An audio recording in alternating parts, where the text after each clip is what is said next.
Glórias a Deus. Abra sua Bíblia no livro de Gênesis, no capítulo 1, vamos ler a partir do verso 1. E pedir para que você esteja com a sua criança, caso ela não esteja lá em cima, nas nossas salas. Glória a Deus. A palavra do Senhor diz que no princípio criou Deus os céus e a terra. A terra, porém, estava sem forma e vazia, e havia trevas sobre a face do abismo. E o Espírito de Deus pairava por sobre as águas. E disse Deus: haja luz, e houve luz. E viu Deus que a luz era boa, e fez separação entre a luz e as trevas. E chamou Deus a luz dia, e as trevas noite. E houve tarde e manhã, o primeiro dia. Vamos só até aqui, até porque se nós chegarmos até aqui, seremos vencedores. Amados, pois bem, estamos propostos então, de mergulharmos em um estudo sobre este que é o primeiro livro da palavra de Deus. É onde tudo começou, no princípio. Eu até me lembro que no ano passado, se eu não me engano, na realidade no ano passado, não, porque no ano passado, tudo que nós fizemos ano passado também foi estudar um livro da Bíblia. Nós estudamos o livro de Atos. Quem está conosco desde aquela época? Levanta a mão. Glória a Deus, que beleza, que maravilha. Então você está conosco já tem muito tempo. Então você percebe que nós somos uma igreja que temos esse encargo, esse desejo de estudar a palavra. Estudamos o livro de Atos, estudaremos a partir de hoje o livro de Gênesis, e não pararemos por aqui, estudaremos outros livros pela graça de Deus. Mas eu me lembro que depois do estudo de Atos, então foi esse ano, em algum momento eu fiz uma série que eu intitulei A História da Bíblia. Eu não sei se você se lembra, que nessa série eu fiz uma série de 3 mensagens, ministrando a respeito de um panorama bíblico, de Gênesis até Apocalipse, mostrando que a palavra de Deus, ela tem uma história, ela tem uma continuidade. E eu me lembro que no meio disso, no meio desse panorama que eu fiz com os irmãos, eu até chamei a atenção de algo, que a mesma expressão que inicia aqui a palavra de Deus, no princípio, ela é encontrada também no início de um dos evangelhos, especificamente o evangelho de João. Não precisa de projetar, mas você lembra que o evangelho de João começa também com a mesma expressão: no princípio era o verbo. E eu me lembro que eu disse algo para vocês, que é muito importante o entendimento, de que entre esses dois no princípios, nós precisamos de entender qual é o no princípio mais antigo. Por quê? Porque no princípio criou Deus. Em Gênesis, nós temos então uma referência à criação da terra. E é interessante então, porque quando a terra vai ser criada, no princípio, e depois criou a terra, nós temos então a presença de Deus entre o no princípio, a criação e a terra. O que isso nos mostra então? Que antes da terra ser, antes da terra se tornar, antes da terra existir, Deus já era, Deus já estava. Amém? Ou seja, então quando João fala no princípio era o verbo, o no princípio de João é mais antigo do que o no princípio de Gênesis. Por quê? Porque Gênesis teremos a história da terra, mas João está querendo contar a história do Filho de Deus. Agora, sabe o que é interessante? Que até mesmo a maneira pela qual João iniciou o seu evangelho, foi uma maneira poética. Pastor, por que uma maneira poética? Porque é impossível você apontar o princípio de Deus, porque Deus não tem princípio, Deus não tem início, Deus não começou, Deus sempre foi. Você está me entendendo? Eu me lembro de uma frase que eu falei para vocês, já devo ter repetido aqui talvez umas 5, 6 vezes, desde o início da nossa obra, e aí, aqui, iniciando o estudo de Gênesis, aí que eu preciso que você tenha paz com relação a isso. Que certa vez Billy Graham, o maior evangelista que já passou por essa terra, ele disse que se a mente humana fosse capaz de entender na totalidade a mente divina não seria maior do que a mente humana. Então muitos conceitos, talvez ao ouvir, nós não temos compreensão, mas olha aqui para mim, se você ouvir algo e não entender, está tudo certo, porque existem coisas que enquanto você estiver limitado por essa mente humana, você nunca entenderá, porque a mente do Senhor é maior do que a nossa mente. É por isso que Ele é Deus e nós somos os seus filhos. É por isso que Ele é Deus e nós somos as suas criaturas. Quantos podem dizer amém por isso? Amados, pois bem, é interessante que você saiba de algo. O livro de Gênesis, sendo o primeiro livro da palavra de Deus, ele vai definir muita coisa. E talvez você tenha ouvido um videozinho de divulgação desse estudo que nós estamos começando hoje. Eu disse no vídeo que o livro de Gênesis é conhecido como a Bíblia em sementes. Por quê? Porque todos os princípios espirituais, todos os princípios bíblicos apareceram e foram vistos pela primeira vez no livro de Gênesis. Acredite, talvez se você falar, pastor, vamos estudar sobre honra, vamos estudar sobre generosidade, vamos estudar sobre casamento, vamos estudar sobre isso, sobre aquilo, qualquer assunto, qualquer tema, qualquer princípio, vamos estudar sobre adoração, vamos estudar sobre o culto. Olha aqui para mim, tudo que está contido na palavra de Deus apareceu pela primeira vez no livro de Gênesis. Por isso, Gênesis é conhecido como a Bíblia em sementes. Você sabe, todos os estudiosos gostam de falar uma frase, que se você descartar os primeiros capítulos da Bíblia, você poderia então descartar toda a Bíblia. Porque, você sabe, falando aqui do livro de Gênesis, o livro de Gênesis, na sua divisão mais básica, ele pode ser dividido em apenas duas partes. É claro que você pode, talvez, estudar sobre outras divisões do livro de Gênesis, divisões mais minuciosas. Mas, se fôssemos falar a mais elementar de todas, ele é dividido em duas partes. A primeira parte, então, seria do capítulo 1 até o capítulo 11. E a segunda parte do capítulo 12 até o capítulo 50. Do capítulo 1 ao 11, nós temos a história da terra, a história da criação da terra. Nós temos o início de todas as coisas. É como se do 1 ao 11, aonde tudo começou, é o início de todas as coisas. E a segunda parte dos capítulos 12 até o capítulo 50, nós temos a história de Abraão e os seus descendentes. Nós temos a história dos patriarcas. No capítulo 12, surge então Abraão. E depois a palavra de Deus passa alguns capítulos falando sobre Abraão, depois vai aparecer Isaac, depois vai aparecer Jacó, depois vai aparecer José, e a história vai acabar no capítulo 50. Então, capítulo 1 a 11, primeira parte, a história de como tudo começou, o início de tudo, o começo de tudo. Capítulo 12 até o capítulo 50, a história de Abraão e seus descendentes, a história dos patriarcas. É interessante você entender algo, que diferente de outros livros, como por exemplo Hebreus, que nós não temos oficialmente uma autoria sabida por todos, de maneira oficial. Claro que muitos estudiosos, teólogos, talvez possam chutar quem é o autor de Hebreus, mas oficialmente o autor de Hebreus é desconhecido.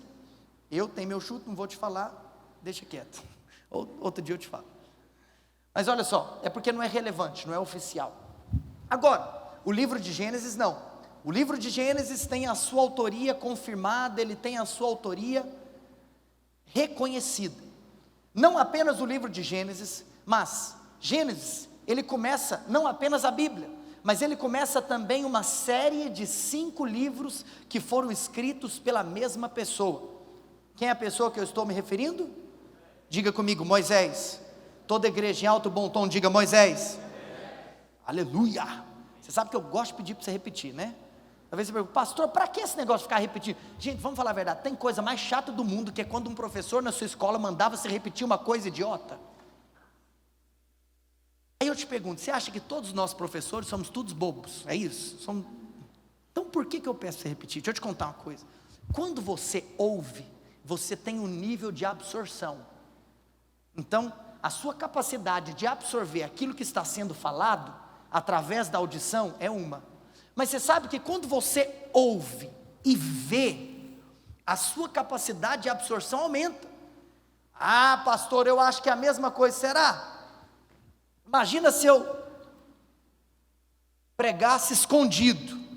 Então, amados, estamos iniciando o estudo do livro de Gênesis. Você está me ouvindo, o que importa é você me ouvir, é ou não é? Presta atenção. Até você já gosta de ver, né? Por quê? Porque quando você vê, até mesmo através de uma maneira com a qual eu me gesticulo, isso pode facilitar a sua absorção. Quantos concordam comigo? Então é por isso que eu mando você falar. Porque se o seu nível de absorção é um me ouvindo, e ele é outro me ouvindo e me vendo, acredite em mim, você aprende muito mais quando você ouve, vê e fala.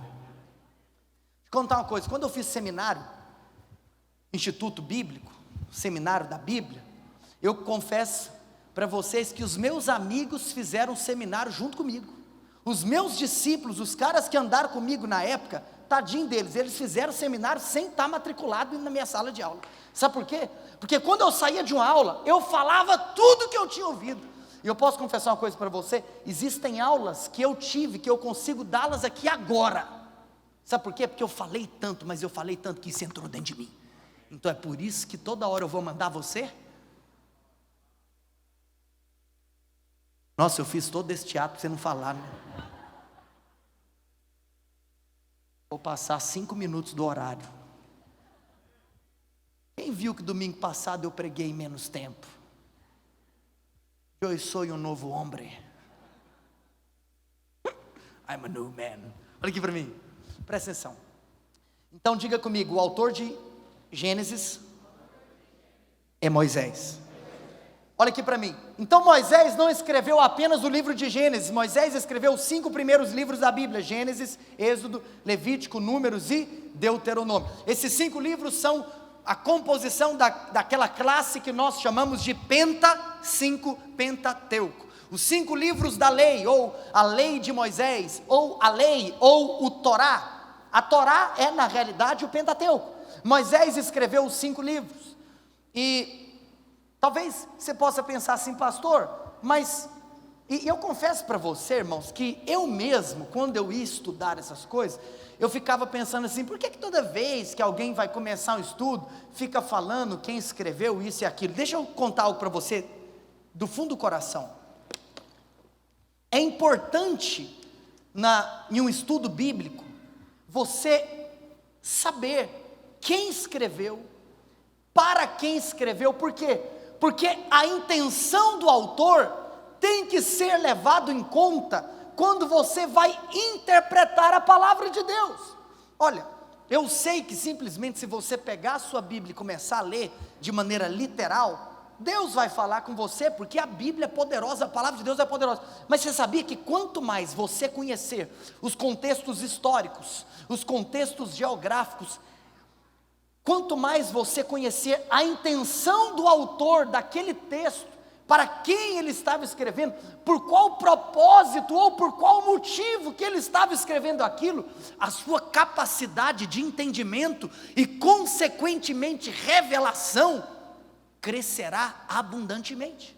Então, por exemplo, deixa eu te contar uma coisa, sabe por que Moisés escreveu a lei? Você sabe ou não? Sabe por que Moisés escreveu o Pentateuco? Acredita-se que Moisés tem escrito o Pentateuco nos 40 anos de peregrinação, quando o povo havia saído do cativeiro no Egito, rumo à terra prometida. Os irmãos estão comigo hoje? Então acredita-se que foi nesse tempo que Moisés escreveu o Pentateuco. De maneira exata, o único livro que nós podemos afirmar categoricamente, o contexto exato que ele foi escrito, foi o quinto livro, que é o livro de Deuteronômio.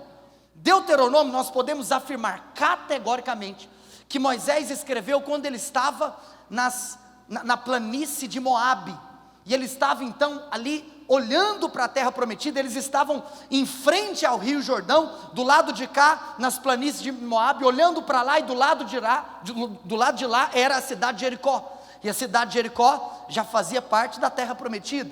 Naquele momento, naquele lugar, de frente para o rio Jordão, nas planícies de Moabe, olhando para a cidade de Jericó, Moisés, ele discursou 5 vezes, que são os conhecidos 5 grandes discursos de Moisés. Nesses 5 grandes discursos, nós temos o livro de Deuteronômio.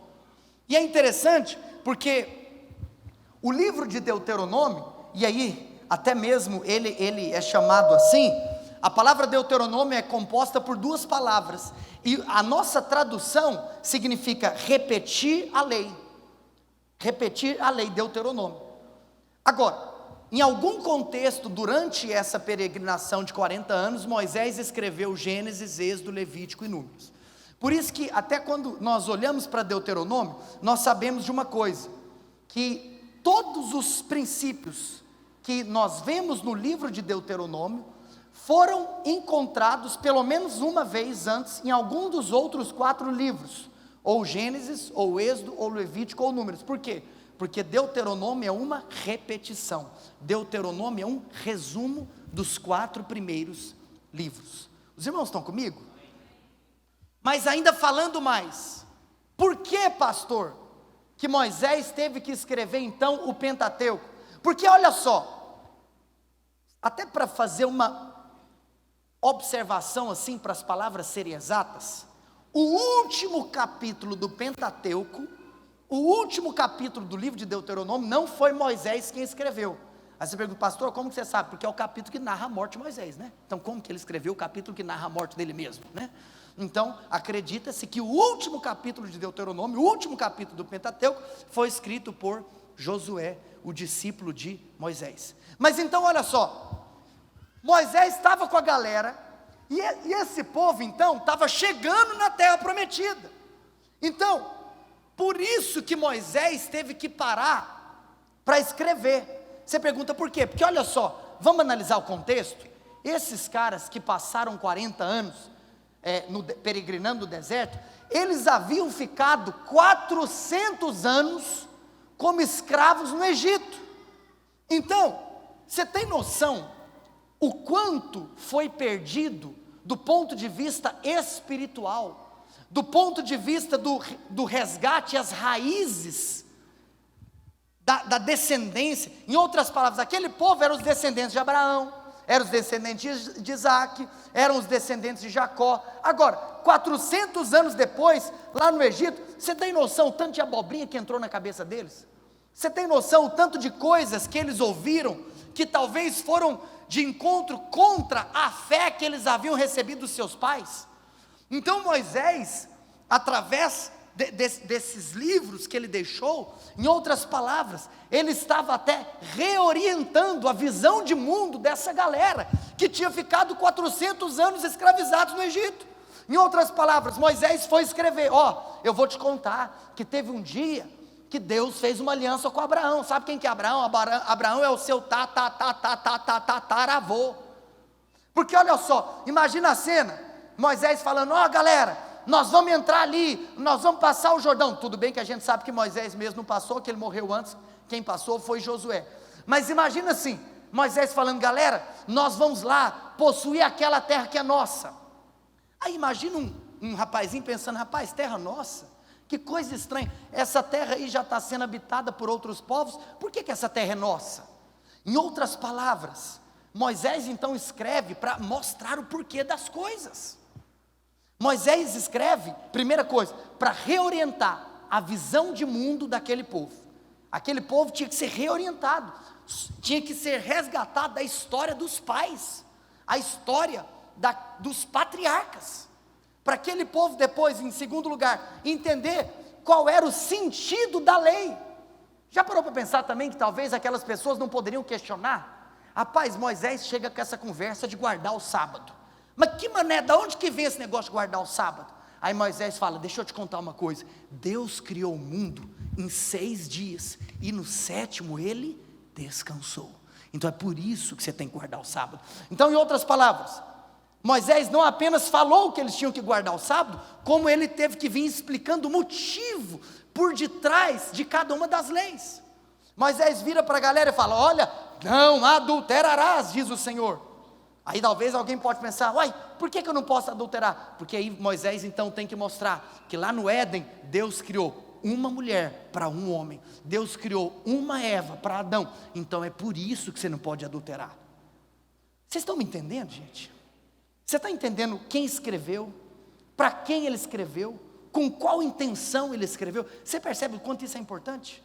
Quantos estão comigo nisso? Então foi esse o motivo.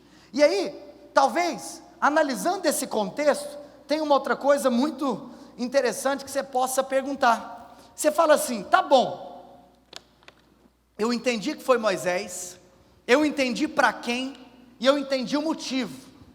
Mas em outras palavras, qual foi a fonte que Moisés usou para falar que aquela coisa tinha acontecido daquele jeito? Você já parou para pensar? Como que Moisés vira e fala assim: no primeiro dia, Deus criou isso.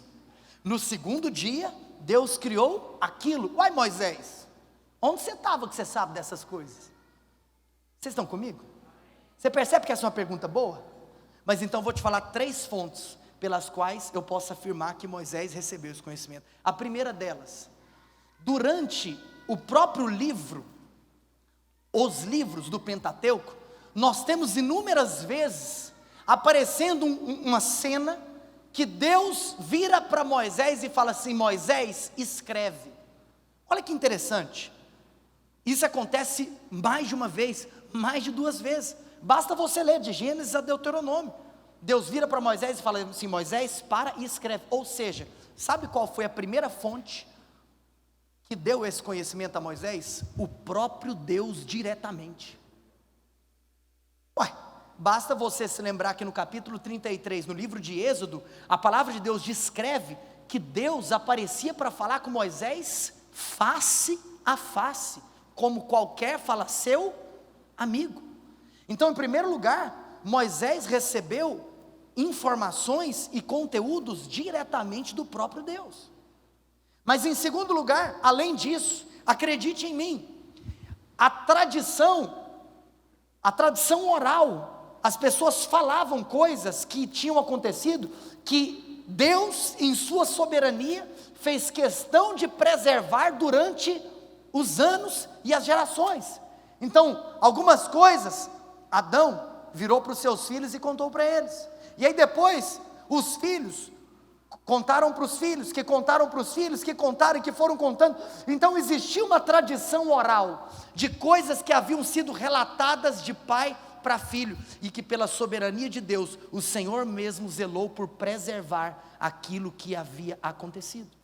Por isso que quando a própria terra foi destruída, Deus ainda preservou uma família. Deus preservou Noé e os seus filhos. E de Noé e seus filhos foi sendo preservado a tradição dos acontecimentos daquele povo.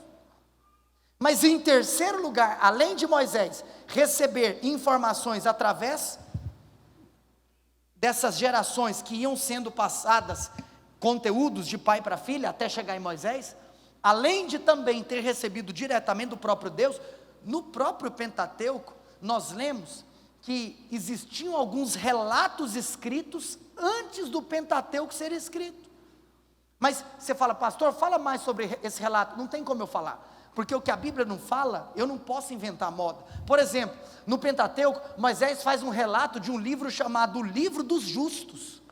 Que livro é esse, o Livro dos Justos? Não sei, mas Moisés fala que ele teve contato com um livro chamado o Livro dos Justos. Certamente alguém escreveu livros antes, outros escreveram. Então, essas informações foram sendo mantidas e preservadas e zeladas pelo próprio Deus. E tudo que está escrito na palavra de Deus é escritura inspirada por Deus.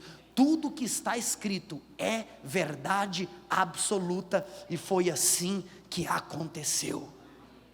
Olha, eu não sei quanto a você, mas essas coisas me empolgam. Vamos lá. No princípio, criou Deus. Você sabe, se nós formos observar para esses primeiros versículos, nós vemos também que Moisés faz questão de dizer algumas coisas sobre Deus. Vou repetir o que eu disse. Se nós analisarmos os primeiros versículos do capítulo 1 de Gênesis, Moisés faz questão de trazer algumas revelações a respeito de Deus. Quais são as revelações? Qual é o conhecimento a respeito de Deus que nós podemos aprender com base nos primeiros versículos? O primeiro conhecimento, como eu já tinha dito isso no início da mensagem, Deus sempre existiu. Olha só, no princípio, Deus. Então Deus sempre existiu. Deus é autoexistente. Deus é eterno. Ele não foi gerado. Ele é. Ele era, Ele é e Ele sempre será. Mas em segundo lugar, além de Deus ser eterno, além de Deus ter sempre existido, a segunda coisa que nós aprendemos com Moisés, nos primeiros versículos do livro de Gênesis, é que Deus é um Deus de propósitos. Diga comigo, Deus é um Deus de propósito. Talvez você me pergunte, pastor, por que você pode afirmar que Deus é um Deus de propósito? Porque presta atenção, olha aqui para mim. Vem cá, Deus tem princípio? Deus, Ele teve algum dia que Ele começou, sim ou não? Sim ou não? Então você concorda comigo que Deus não tem início? Certo? Aí eu te pergunto, Deus tem final? Deus tem final? Por que Deus não tem final? Porque quem não tem início, também não pode ter final. Concorda comigo? Ou seja, tudo que não tem início não vai ter final. Mas isso também então pode nos mostrar outra coisa, que tudo que tem início terá inevitavelmente um final. Ou seja, se quando o assunto é terra, nós temos um princípio, então haverá um dia que nós teremos a consumação do que foi dito, que se iniciou. Haverá um dia que será o fim de todas as coisas, aqui da terra, da história da terra. Ou seja, Deus é um Deus de propósito, porque se tem princípio, tem também consumação, até a consumação dos séculos. Deus sempre existiu, Deus é um Deus de propósito. Em terceiro lugar, Deus é todo poderoso. Gente, deixa eu te falar uma coisa muito profunda, e bem-aventurado é você de estar ouvindo o que eu estou falando. Você é bem-aventurado, porque no princípio criou Deus. Sabe o que é interessante? Você sabe que a palavra de Deus no Antigo Testamento, ela tem como seu original o hebraico. O próprio livro de Gênesis em hebraico é chamado de Bereshit, que é no princípio. Mas é interessante que, se você observar no original a palavra de Deus, quando nós temos aqui no primeiro versículo, no princípio, Bereshit, criou Deus. O verbo criar é bará. Diga comigo, bará. Mas olha aqui para mim, vou te falar uma coisa muito forte agora. Em todas as vezes que o verbo bará aparece na palavra de Deus, sempre o sujeito da frase é Deus. Olha aqui, se você tem um verbo, antes do verbo você tem um sujeito, sim ou não? Né? Sujeito, verbo e complemento. Está lembrando de uma construção de uma frase básica, né? Porque aqui nós somos cultura também, né? Emaús é cultura, é escola. Ou seja, nunca na história um homem bará alguma coisa. Todas as vezes que algo foi, vou brincar agora, barado, quem barou foi Deus. Vocês entenderam a minha brincadeira, os meus neologismos aqui? Minha invenção de palavras, minha invenção de conjugação do verbo barar? Por que eu estou falando isso? Ei, porque só Deus bara, ou seja, só Deus cria. Aí você fala, pastor, mas como assim eu não posso criar? Presta atenção, porque esse verbo criar aqui, barar, só Deus pode fazer. Por quê? Porque isso aqui é a criação daquilo que antes era nada, a criação daquilo que antes não existia. Nós, seres humanos, podemos criar, mas nós não baramos. Em outras palavras, nós não temos condição de criar algo daquilo que não existe. O que nós podemos fazer é pegar coisas que existem, juntá-las e formarmos alguma coisa nova, mas que é oriunda de outras que já existiam.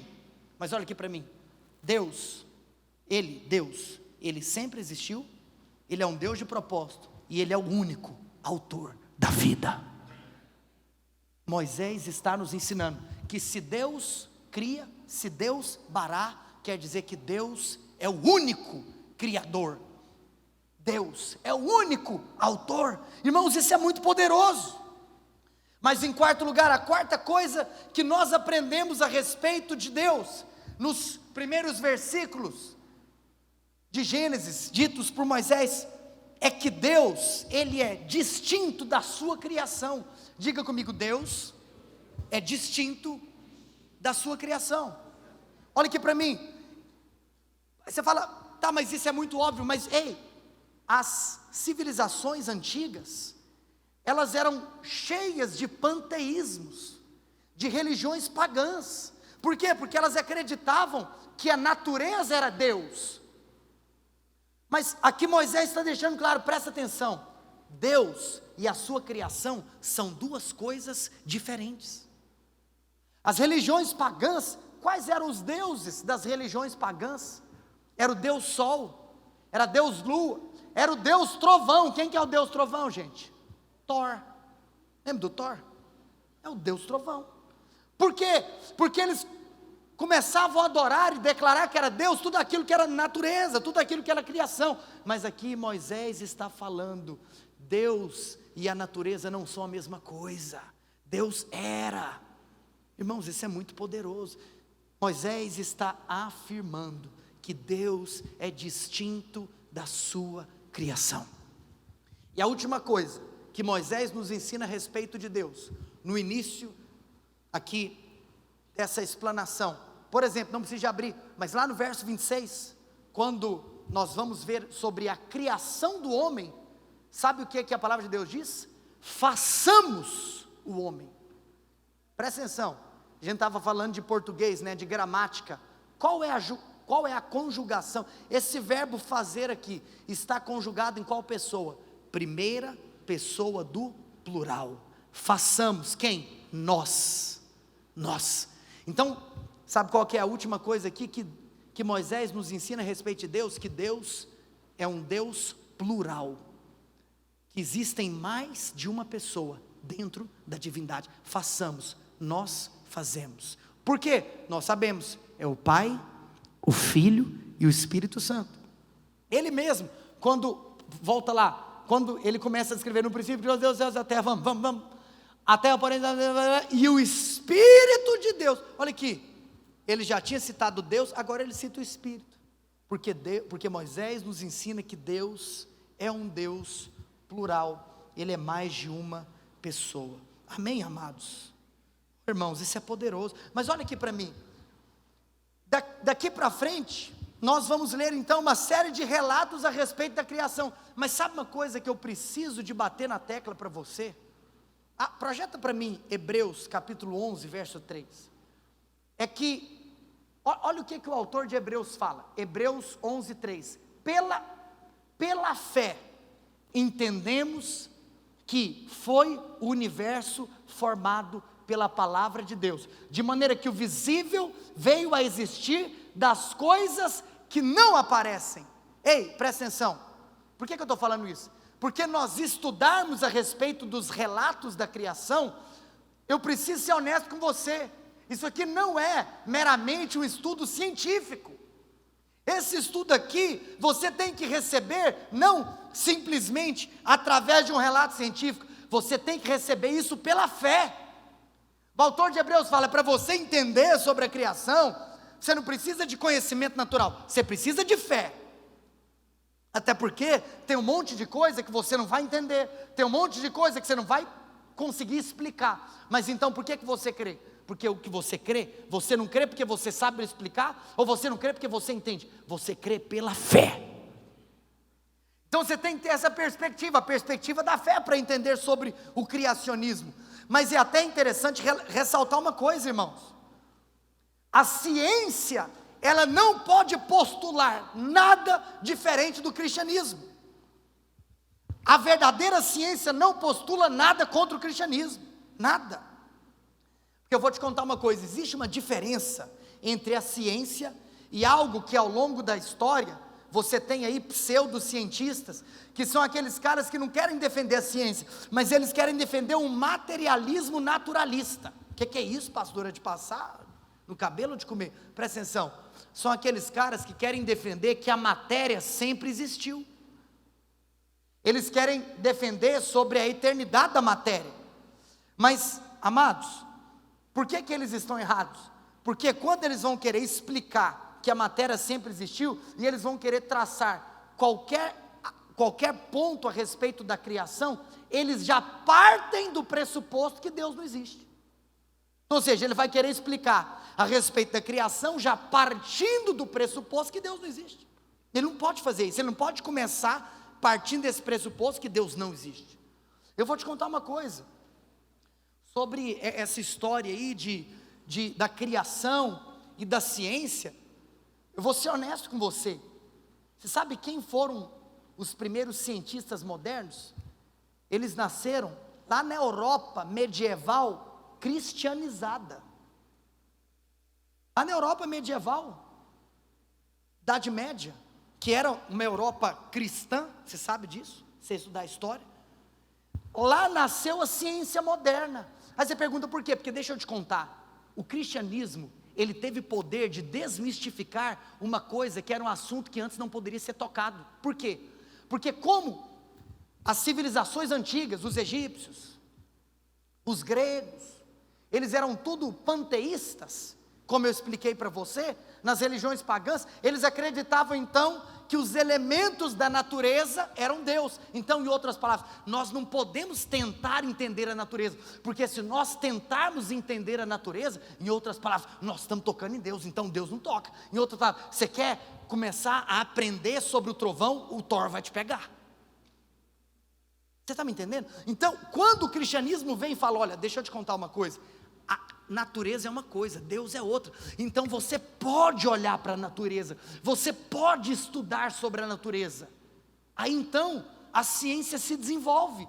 Por quê? Porque ela vai se desenvolver para estudar, para conhecer as leis dentro da natureza. E eles só começaram a entender, e eles só começaram a pesquisar, e eles só começaram a elaborar as leis da natureza, depois que alguém desmistificou que Deus e a sua criação não era a mesma coisa. Então foi o cristianismo que começou a ciência. E depois disso, nós temos esses avanços científicos e a tecnologia que vem para o bem da humanidade. Vocês estão me entendendo? Ou está muito difícil? Dá para entender? Oh, amados, nosso Deus é poderoso. E Deus é glorificado através de tudo isso que nós estamos falando. Então vou te contar uma coisa, hoje eles estão tentando separar o cristianismo da academia, mas não tem como separar. Se você for para o início da academia, para o início da ciência, você vai encontrar o cristianismo. Agora, tem coisa que quando nós mergulharmos aqui no estudo da criação, nós não vamos saber. Então se alguém me perguntar, pastor, como é que começou o mal? Não sei. Por quê? Porque a Bíblia não fala. Aquilo que a Bíblia não fala, eu me calo. Pastor, como que foi a criação dos seres angelicais, os anjos? Não sei. Moisés escreveu sobre a criação dos anjos? Não. Se Moisés não escreveu, se não está escrito, então ninguém pode falar nada. Vocês estão comigo? Fala assim, onde a Bíblia se cala, eu me calo. Amém? Aí você fala, então, por que Moisés escreveu só o que foi escrito? Porque era isso que ele julgou ser o suficiente e o necessário para que aquelas pessoas recebessem a orientação necessária antes de entrarem na terra prometida. E acima disso também, porque cremos que o Senhor é soberano durante toda a história. Aprove a Deus revelar isto para os homens. O que passar disso, o Senhor não desejou que fosse revelado para nós. E está tudo bem, e está tudo certo, e glorificamos o Senhor por tudo o que conhecemos, e também glorificamos o Senhor por tudo aquilo que não conhecemos. Quantos podem dizer glória a Deus por isso? Oh, amados, Sobre a criação, eu quero finalizar, queria chamar o time de adoração aqui. Você percebe então que toda essa explanação é muito necessária para você entender todas as coisas. Projeta lá no verso 1, volta para lá. No princípio criou Deus os céus e a terra. Eu posso só abrir um parênteses aqui? Sim ou não? Quem quer que eu abra um parênteses? Você promete para mim que não vai ficar depois... Não, deixa quieto, não vou pedir não. Olha aqui para mim. Existe uma linha teológica. Eu não estou aqui julgando se isso é assim, se é certo ou se é errado. Porque eu acredito também que um processo de explanação, eu tenho que ficar em paz em apresentar para você algumas possibilidades que algumas pessoas falam. Você está me entendendo? Agora, eu acredito naquilo que é literal, e nós temos que nos preocupar com aquilo que é literal. Mas existe uma linha teológica que acredita, eu não estou falando que é ou que não é, só estou abrindo para você essa linha teológica. Vocês estão comigo? Que houve um grande acontecimento entre os versos 1 e 2. Porque aqui fala, no princípio criou Deus os céus e a terra, verso 2. A terra, porém, estava sem forma e vazia. Alguns teólogos, eles afirmam uma coisa, que algo aconteceu entre os versos 1 e 2. Por quê? Porque eles levantam a pauta de que a descrição de algo sem forma e vazio é uma descrição caótica, é a descrição de um caos. E como existe um princípio hermenêutico chamado a Bíblia explica a Bíblia, quando você vai para Isaías, o profeta Isaías no capítulo 45, no verso 18, Isaías 45, 18, diz o seguinte: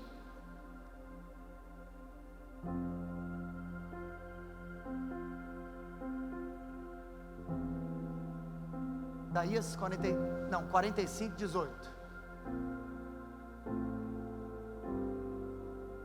Porque assim diz o Senhor, que criou os céus, o Deus que formou a terra, que a fez e a estabeleceu, e que não a criou para ser um caos, mas para ser habitada. Então alguns teólogos dizem o seguinte, olha, com base nesse versículo, é impossível Deus criar algo que seja caótico. Vocês estão me entendendo? Então, o que eles falam? Volta lá para Gênesis 1:1.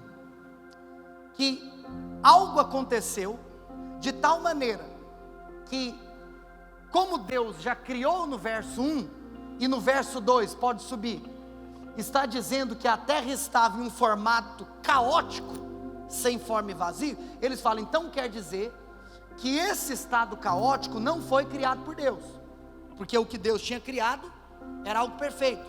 E então, alguns teólogos, eles dizem que foi nesse momento, entre os versos 1 e 2 do livro de Gênesis, que houve a queda de Lúcifer. Vocês estão comigo? E aí então, o que esses teólogos acreditam?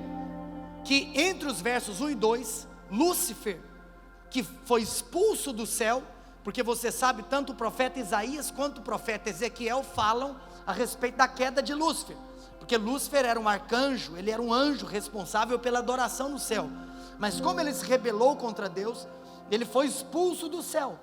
E aí então esses teólogos acreditam que entre o verso 1 e 2, Lúcifer cai na terra, e aí então acontece uma destruição oriunda desse impacto da queda de Lúcifer. Viajando muito na maionese, estou brincando, não sei se é na maionese, mas no raciocínio desses teólogos, certo? Não estou aqui julgando se é verdade ou não. Existe uma linha também, contida em alguns livros conceituados, como a era mais primitiva da Terra, entre outros, de que até mesmo se discute a possibilidade de criaturas pré-adâmicas. Não se preocupe com isso, que não tá, eu só estou abrindo um parênteses. Eu perguntei se você queria, você falou que queria, por isso eu estou falando, certo? Que o que eles falam? Que é o seguinte, que essas criaturas pré-adâmicas, elas foram então destruídas com essa queda de Lúcifer. Alguns acreditam que talvez estaria ali então a presença dos dinossauros, como se eles eram criaturas pré-adâmicas, mas que com a queda de Lúcifer, tudo acabou, enfim, etc. Por isso que nunca se viu o relato de um homem com um dinossauro, etc.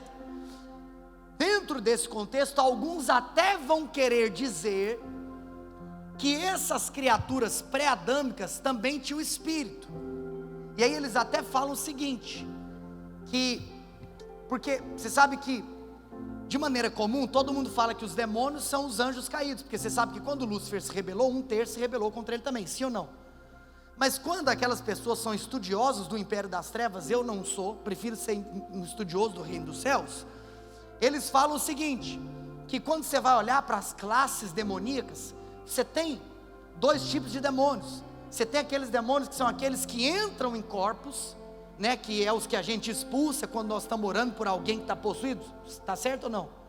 E outros que, como a palavra de Deus descreve, são os principados e potestades do ar, e eles não têm necessidade de entrar em um corpo humano. Aí o que alguns teólogos falam?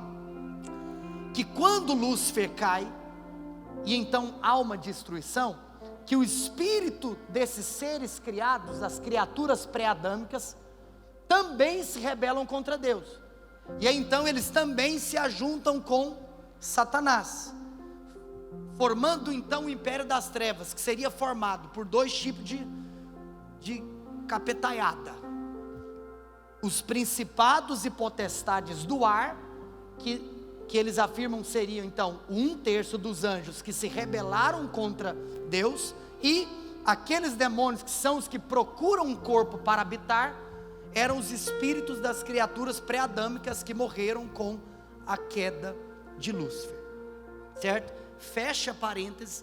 Eu só estou explicando porque às vezes se eu não falasse isso, alguém ia vir me perguntar: pastor, você não falou nada, não sabe, hein? Não, então, tá, só estou te falando que alguns acreditam que isso aconteceu.